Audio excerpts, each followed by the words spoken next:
Hi guys, so I just wanted to make a quick video talking a little bit about some of the thoughts I've been having, mostly surrounding my changes and like what I have going on in my life.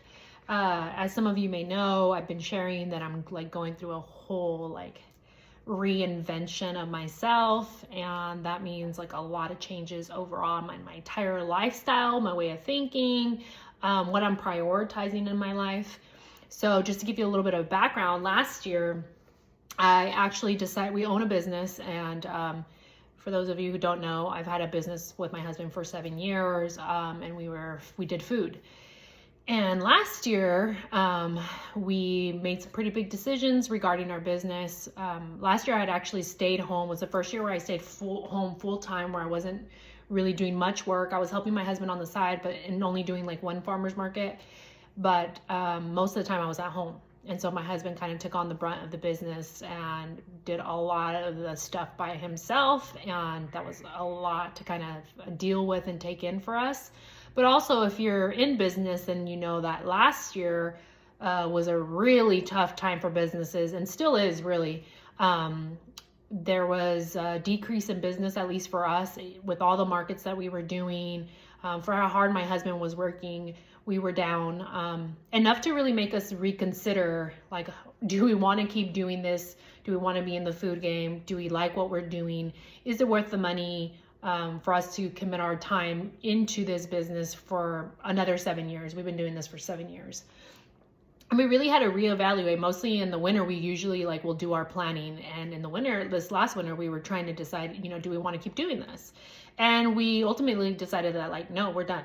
We don't want to keep doing this business. We don't want to be in food anymore. We don't want to be committing our time to this, into this idea.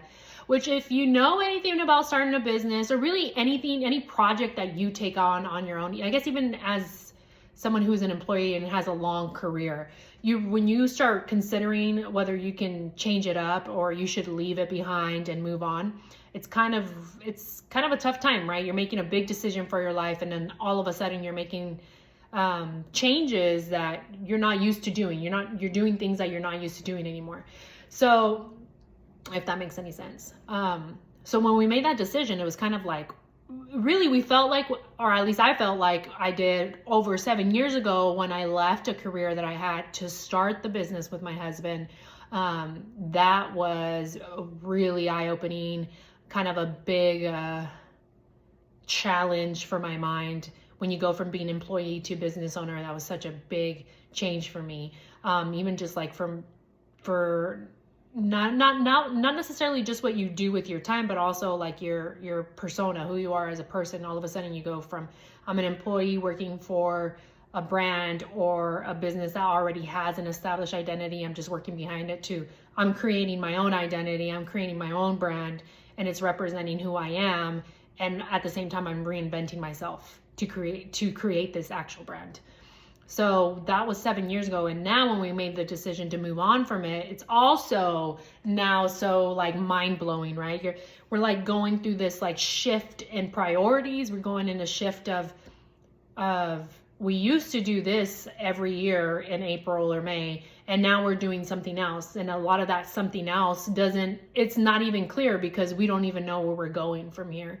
For a lot of people, or even for ourselves, there was like a lot of ego behind it, right? Like, we're closing down a business that we invested time, effort, love, sweat, hard work into for the last 7 years. We've built our identity off of it. And in my case, there was a lot of good things and then some bad things, right? We were in the public eye. So whatever we did, it was known to the public. Whatever we talked about, it was known to the public. Because, it was things that we chose to talk about, but we're super, if you know me, you know, I'm pretty conservative. I'm pretty strong-willed. I have a strong character. And that was reflected in my brand. So a lot of putting ourselves out there, really we got to know a lot of people. We had a lot of love. We had some hate. It was just like a whole whirlwind, right? Like, we went through this entire experience, and it was really, really, really cool. And I loved everything about owning my own time, owning our own brand, telling ourselves what we do and what we don't do. That was amazing. I don't think I'll ever be able to go back to something that is not that. Just because I've already had this taste of what it means to have your own identity, your own brand, without someone telling you what you can and can't do. All while doing it with a lot of freedom, but also, there's rewards and then there's consequences to that. But I think it's well worth the experience, creating your own brand and business. So all that to say that we did that for 7 years. And then last winter, we decided that we were done with that. We were going to move on from food. And currently we're trying to figure out what's the next thing. Like, what are we going to do with our time? What's going to be our next business that we're going to go into? Meanwhile, my husband is working a day job. And even that has been kind of rough, because what we're finding is that actually, even though you've owned your own business, you, as a business owner, you do everything and anything. You become the advertiser, the marketer, for us, it was the safety and health inspector of our own business, the operations manager. I mean, literally every role you can play and have done.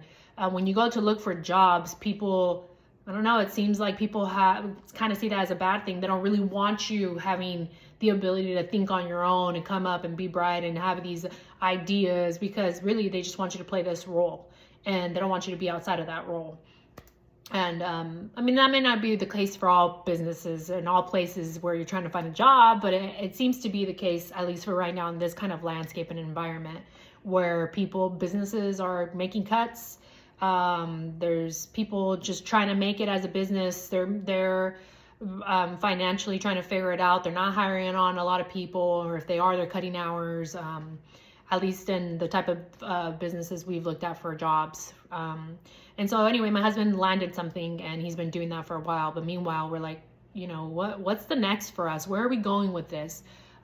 He's been doing that, and I've been staying at home with my children. And if you're reading my posts or watching my videos and stuff, my goal is to really just share my story, share the wisdom that I've gained over the last few years of my life, actually throughout my whole life, but mostly a lot of my adulthood, where I've really come to heal and learn this process of becoming without being held back from trauma and childhood trauma and challenges that I went through.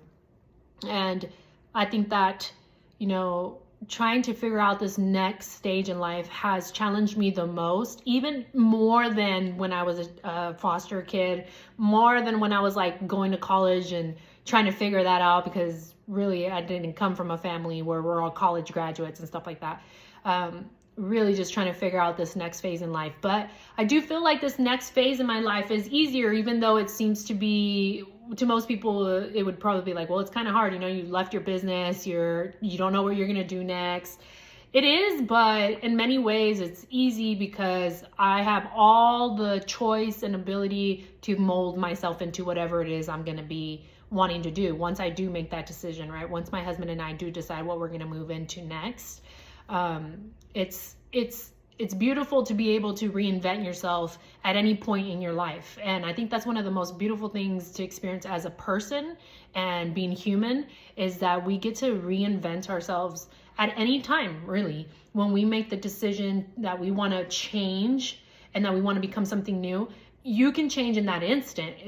It's not something you have to wait for. It's, I'll change tomorrow, which a lot of people do. You say, on Monday, I'll start my diet. On Monday, I'll make better decisions. But realistically, when you're committed and you know that you want something, you make the decision to change now. And the change is now. There are no exceptions. All of a sudden, you become hyper-focused on something and you make the change. And that's the beauty of being human, that once you do make that decision, you can just do it.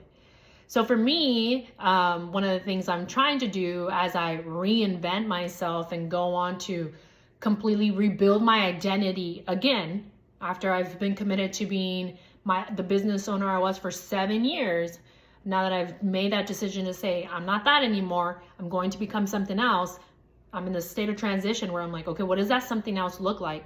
And, one of the things that I've been finding, a couple of things that I've been finding that help me is, one, I've completely let go of who I was before.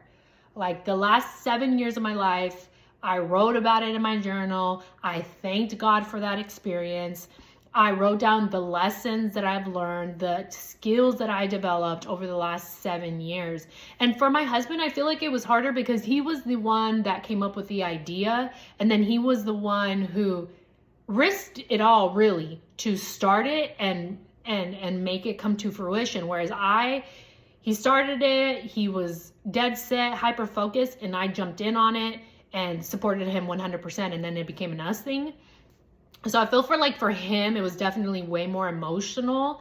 Whereas for me, it was like, yeah, this is hard, but we're making this decision and I'm able to move on from it. And I think that has a lot to do with growing up in foster care where, we're bouncing from home to home. So you can't sit there and cry about the last home that you were living in. You just have to move on. You can't sit there and be like, oh, I love that family, or it was such a good experience. Why do I have to move? You can't do any of that. You just have to learn to just adapt in each situation that you're going into. And I do think that that's probably a skill that I picked up as a foster kid. But, I was just grateful for that experience. I learned, okay, there was so much to do, so much to pick up on, so much opportunity that we took on, and I'm grateful for. And thank you, God, for sending me on that path. But it's time to move on. So making that distinction of it's time to move on. Thank you. I'm grateful for everything that happened in the last 7 years, and not holding on to that, not trying to be like, well, maybe I could keep doing a little bit of this or that. It's like, no, it's completely cut off. I'm done. I'm not doing that anymore.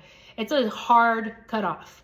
And I think that's really important for moving on from something that you made the decision that you no longer want to do. Business, friendships, relationships, anything. It has to be a hard cutoff. And so I did that, and I wrote about it. And like I said, I made the mental decisions that I was ready to move on. And I think that was definitely one of the first steps that I took that was necessary and has helped me since then. And so once I made that decision, I started to ask myself, okay, if I'm no longer this, what is it that I do want to become? What is it that I do want to see for the next 5 years? I'm not thinking short term, really. I mean, I of course there are things that are short term that you have to think about, but I'm thinking 5 years out. For me, I'm 35. And so from 35 to 40, what is it that I want my life to look like? What are the things that I want to accomplish by the age of 40? What are some of the things that I want to see happen in the next 5 years that are important to me, that I am committed to wanting to see? And I've kind of identified those things, slowly but surely. I'm writing about them as I'm thinking about them. Where do I want to live? Do I want to continue to live where I'm living at, in the city and state that I live in? What do I actually enjoy doing with my time? What can I see myself doing for the next 5 years? Maybe what are some goals or some dreams that I had that I have not even tackled yet? I haven't even done them because for the last 7 years, I was running a different kind of business. But over those last 7 years, maybe I had been dreaming about something that I wanted to do. And realistically, that is what happened with me. And so like some of you may know, and I've shared with, I've wanted to do writing. I've wanted to share my content with you guys. I just never did it because I always had my other business that I prioritized, and I just didn't, for me, it was like I couldn't fit into that because that was something completely different that I was doing that didn't fit what I actually wanted to be doing. So for the next 5 years, I'm like, hey, maybe now I can actually do what I had been thinking about for the last 7 years. Maybe now I have the financial ability, I have the time, I have the mind space to move on, and to move on into some of the dreams I've had of becoming a writer and the content creation and things like that. Not so much content creation, but more like sharing my thoughts and my wisdom that I've gained in my writing. And that's kind of what I've decided so far. It's like, okay, that's the general idea. Now my thoughts are kind of focused in on that. Okay, if I want to be a writer, what are some of the things that I want to accomplish as a writer? What are some of the things that I want to write about? And that's kind of where my thought process has been lately. Like, okay, what are some of the things that actually matter to me? What do I want to write about that I think I relate to, that other people can relate to? What is some of the knowledge and wisdom that I've had that I think is important to share with people? And that's where I've been. So as I'm moving in this reinvention, I'm molding my new identity by prioritizing some of my dreams and hopes that I've had for myself over the last few years. I'm 35 now, so like, you know, I feel like I have to be a little more serious about the things that I want to do and actually do them. Not because I think, oh my gosh, by the time I'm 40, I'm going to be so old, because I don't think that at all. I mean, I think there's just so much youth in 40, but not that. It's more like, okay, within the next 5 years, these would be really cool goals to accomplish as someone who has always wanted this for herself. And mostly because I'm like, I just want to experience this. This is what I want to do with my life in the last 5 years. So as I'm reinventing, I'm kind of writing out what I want to become. And the way that I've been able to kind of move forward on those things is that every day I just kind of wake up and say, when I'm tired and I'm like, I don't really have anything to post about, I don't have anything to talk about, I really just start tricking my mind into saying, okay, but you are a writer. Not you're going to be a writer, but like, you're a writer. So what do you want to write about today? What kind of lifestyle do you picture a writer living? My own type of vision of what a writer means to me, not the way other writers actually live, but rather what type of writer I want to be. What kind of writer do I want to be in terms of what kind of books do I want to write? What do I want to talk about? Like I said, and every day I'm just kind of convincing myself that I'm already that. I'm already the writer. I'm already creating content, and so therefore, you know, it's just something that I do every day.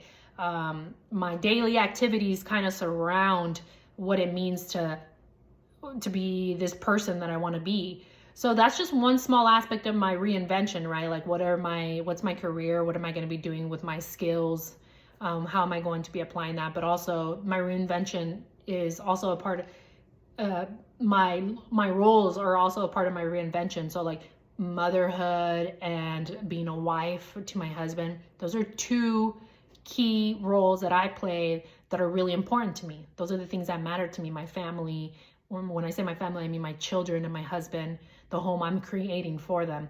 Those are really important roles. If you read any of my posts, if you actually listen to anything I say, you know that that's what I prioritize in my life, and with good reason. Those are things that I didn't have as a child, and as a child I dreamed of these things. This is what I wanted for my future, and that's really all I thought about when I was a kid. Obviously because of the environment I had and never had that, so I wanted it. And really, I'm finding that those are the things that really matter in life anyway. You know, who are you sharing your love with? Who you're giving your love to? How are you being loved? What kind of attention are you getting? Or what kind of attention are you giving to those who surround you? So this has all been a part of reinventing myself, you know, taking a lot of my past and applying it to who I am now in my future, but not being reluctant to letting go of the roles I used to play, which was, you know, the business owner for a food company, running that with my husband. You know, it's so important to choose that when you make that decision to let something go, that you fully let it go, that there is no anger, no hurt, no sadness behind what you are letting go of. It's, I'm committed to this. I've already allowed myself to feel a certain way. Like when I made the decision to move on from the business, when I made the decision to close the business with my husband, like I already felt all those emotions. I can't be waking up thinking about, well, what if I would have done this with the business? Like, there's no opportunity, no room for that. It's move on and start putting your energy towards something that you actually do want to be doing, or the something that you think you want to move on to. All the energy and focus goes into that. And this process isn't really new. It's not something that I'm like, oh, I don't really know how to do this now, because I've already done this. Especially when I went into creating this business with my husband, like we already had to reinvent ourselves. We had to let go of roles that we played before and then jump into being business owners and partners at the same time.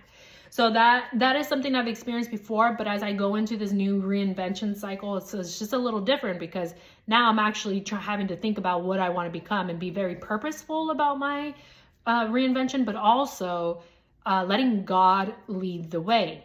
And that really should have been number one, but here's number three, and it's the third thing that I've really instilled in myself and made a priority as I try to figure out where I'm going with my life and at least the next 5 years, is God is priority. He is number one above all. He's above my husband, above my children, above self. And I pray on everything that I make a decision on whether to move on something or whether to not move on something. That includes, whether I'm going to move or stay here in my local, my hometown.